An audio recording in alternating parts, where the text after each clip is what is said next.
Ben, I was going to ask you how you were feeling after the victory, but it seems like you're in good spirits, we'll say. Because I saw you, I feel, listen to that. Am I too loud? Absolutely not. It's pretty rough. I'm hurting, and not my face. Actually, I've looked so much worse in a fight, so I'm thankful. I feel good. I feel healthy. They're asking when I probably fight again. I think easily in this summer. I said I can walk around 310 pounds easy. So for me to be walking around at 268, I'm really proud of that. A lot of things in my past, some might know, that makes it a very hard challenge for me. So to get my weight, to have it keep going down, I have a goal to keep going down, and I think it's going to just keep making me faster. It's going to keep upping my conditioning. So I'm 38, but I feel like I'm not 40 yet. In the next couple of years, I can really get out there and entertain the crowd and really show this heavyweight division can do. Very nice. You controlled most of the fight tonight, but he definitely had a couple of moments here and there. How did you feel overall about your execution tonight? It just sucks because I know I slipped, and he hit me, but it was more of a slip. I really shouldn't have fell down from those, and I was so mad. I popped up on the last one because I knew it. I'm like, you can't let that go to the judges, making it look bad. But I popped up as fast as I could. But he got him through, but I was happy with getting some of those knees through. I crushed him in the body. That really did a toll on him. I feel like if April wasn't so hard on me, because this month of April was hell on me. I was hurting in that fight, just inside. We overtrained. I was ready for April 18th, and I gutted. This was a gut performance in here, but some of those shots got through, and I felt him wilt. I feel like a healthy version of me, I can finish that in the first or second round, so that's why I'm disappointed. First split decision in the UFC. It's only my second in my career. You talk about it being hard. I mean, are we talking mainly just because the pandemic stuff, and obviously you're a business owner as well? I mean, is that what's hard about it, or what was it? Those things included, that was the mental challenges. I mean, going to the grocery store in Wisconsin became a chore. It was a challenge. But my training, we were ready. I was really great shape for April 18th, and things were changing. It was like 2 weeks out when they were like, okay, this fight isn't happening type of thing. Somewhere 2 or 3 weeks out. So we were starting to make preparations before April 18th, but I had been training since January. So April was rough because Vellante was out. Then I signed a contract for another opponent for the maybe going to be a fight in May. We didn't really know yet, but we signed a contract. So I was training, but then that fight fell through. So I was like, oh, and then OSP came through, and it was just like the opponents were changing really hard. My main training partner is driving from Madison. It's a 2-hour drive, so really hard on him. Luckily, he was able to gut it out and help me. My trainers are coming from Schaumburg. That's like an hour and a half away. So it was just a really hard thing for everybody because they were all dealing with their situation. So just trying to get training partners, trying to keep the diet right, trying to keep my mind right. It was just such a toll on top of basically overtraining for a month. Yeah. The end of the fight obviously said going to a split decision. The look on your face as they started to read that was pretty telling. What was actually going through your mind at that moment? I thought it was another Blagoy. I really thought I did a good job in the Blagoy fight, at least enough to win. Not a good job, but I thought I did enough to win. And the split decision just, it crushes you. And I went in, I wasn't sure, because I'm like, okay, I slipped on those 2 punches, but I'm like, doesn't the 4 minutes and 50-some seconds of me controlling the fight and landing these hard shots count for something? So I thought I'd won the 3 rounds. So I was kind of disappointed that it even went there, but it really felt good this time around to have it go in my favor. Nice. And last thing for me, you made you had the call out ready of Olenek. Why does that fight make sense to you? He beat the Verdum. It was a big win for him. Congratulations to him. He did a great job. Not only that, but he fought exciting. He came out throwing hammers, and I just think that would be a great fight. We're 2 older guys.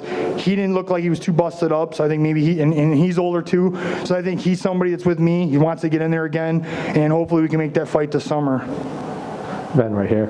Yes. A lot was made of you fighting another light heavyweight coming up, but Ovince St. Preux actually outweighed 3 of the heavyweights. Yeah. Were you surprised by how much he came in? No, I made a comment before they'd asked me about him, and I'm like, I said I felt bad for light heavyweights because the guy's a monster. He's a natural heavyweight. He's huge.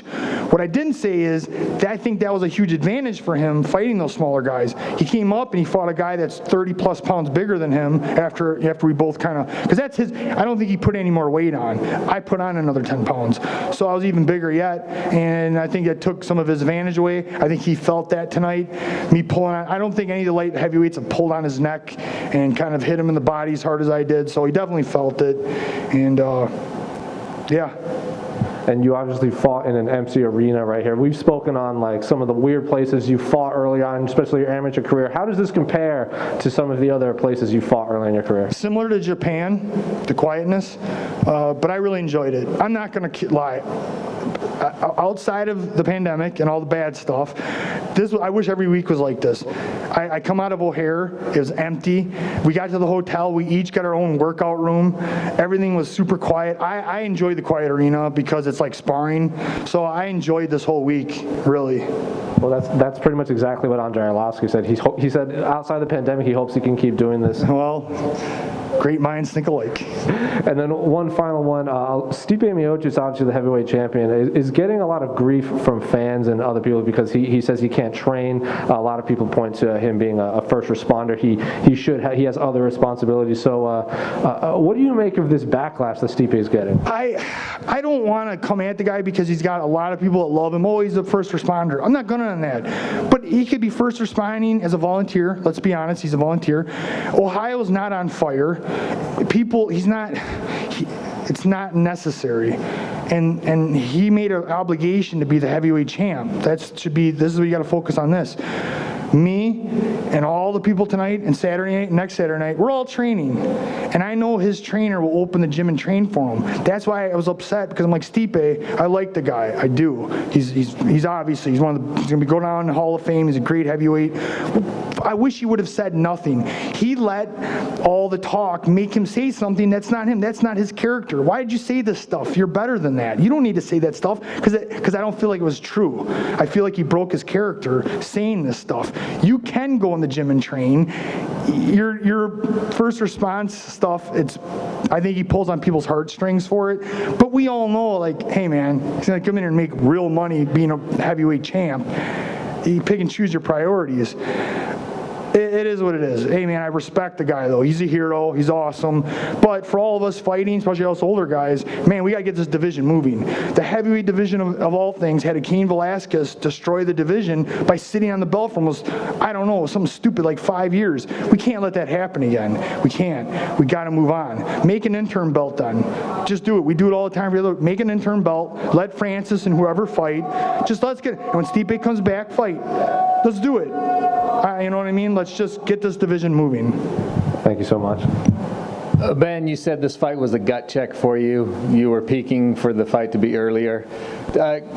How soon before the fight in April did you find out that you definitely weren't going to fight, and how hard was that? Like whether to train, whether not to train? Yeah, there was a lot of that. It happened with Vellante. It happened with the next opponent, and then OSP stepped up. It was like 2 weeks. We took this fight, May 2.5 weeks ago. So I knew that fight was going to happen. And if it wasn't Vellante's fault, I kind of knew ahead of time in my gut that he wasn't going to be able to fight because of where he was. But they were like, no, he's going to fight and be ready, because they still thought April 18th was going to happen. So it was really tough, because in my gut, I'm like, it's not going to happen. But everybody's saying it's going to happen. So I was like half-hearted training, and it was like mentally really tough with everything going on. And then, then he couldn't fight. I was like, I told you so, but I was getting told the whole time, keep training, you're gonna fight. And I did tonight. So luckily I didn't fall off the bandwagon. There was a couple days I took off that I wouldn't normally, but it was a mental, like nothing ever happened before, like everything that's going on in this country. How soon before your fight was going to happen in April, how soon did you stop training for that? And then how much of a break did you? I luckily never really stopped. We just kind of, there was only like a couple days of, we don't know. And then the new opponent in the middle got, like 3 days later, it was like, hey, you got an opponent, you're going to fight May 9th. May 9th was the new date. And then that fight fell through, and they're like, okay, May 13th, right? Was this one of the toughest fights you've ever had to train for? It was a challenge. I've been in a 5-round fight, so obviously we did some really intense training for that. But this was like more. This wasn't the physical; it was the mental. And my family and everybody was at risk, and then me coming here was a lot of stress. The UFC did an outstanding job. I think everybody's safe, we're doing good. But you can't help if people are worried, and there's that mental baggage. So it's just a lot of that. What's your target weight? You mentioned you want to be lighter, to be faster. What's the target weight? I'm 68. My trainer says 55, but I think 260. It's not easy for me. Every pound, literally every pound is a war. So, like I said, I was walking around at 310, and beginning of last January, I got myself down to about 280, and I've been fighting. Now I'm down to 267. So it's been a long road to get where I'm at, but I'm here, and I've really figured myself out better now, and I'd like to see myself be walking around 260, 255. I think I'll be a force to be reckoned with. When do you want to fight again? Hopefully this summer. I don't want to wait too long. What about guy in the white? I'll ask you this. So we just watched Anthony Smith and Glover Teixeira go at it, and for the last 3 rounds, Anthony took a serious beating, and everyone's online is saying his corner should have stepped in, his corner should have stepped in. As someone who goes in there and fight, is there ever a point where you want your corner to step in? Absolutely not. You can't. You just can't. And I think that's even a rule. You're not allowed to. But hey, man, I signed the contract. If I want, I can tap out. That's a beautiful thing. This isn't boxing. In boxing, you gotta, you get that 10 count. This is just tap out if you don't want to fight. But if I don't tap, you don't know. Wait till my eyes are rolling the back of my head. That's what I signed the contract for. Is that something that only someone who gets in there and fights can understand? Probably. I think it's just like a sports fan that sits and watches a football game. Hey, go do this, go do that. You don't know. You got to be in there to really understand. And it's because of the commitment that we have to this that we want to go out, because you've seen some pretty amazing things where you think the fight's over and the guy comes back and wins. Every single time we think that's going to happen. That can happen. So don't take that chance away from us. Schmo!